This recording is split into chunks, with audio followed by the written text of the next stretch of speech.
Protesters seize Israel weapons manufacture in UK as bombs rain on Gaza. As Israel continues to bombard Gaza, direct action protest group, Palestine Action, has seized control of one of the buildings belonging to Israel's most advanced weapons manufacturer, Elbit Systems. Palestine Action have occupied Elbit's factory, who have tactical systems in Leicester, and chained the gates shut, disrupting the company's production of arms and military technology.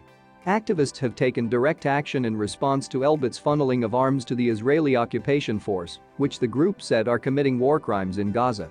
This action comes as Israel continues its bombardment of Gaza, killing over 210, including 61 children, and wounded over 1,500.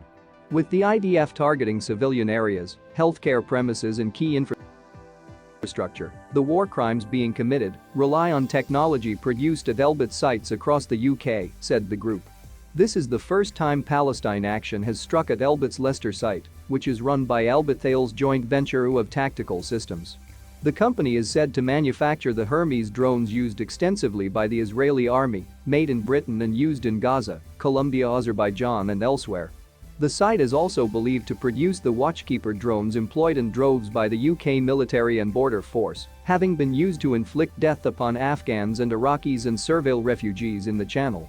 Palestine Action has declared that actions will continue to escalate, stating, "Today's action shows that it is entirely within our power to stop the production of brutal machinery which is fueling war crimes in Palestine." The past week has shown the relentless death and destruction that Israeli forces can and will inflict with UK-made munitions and military technology.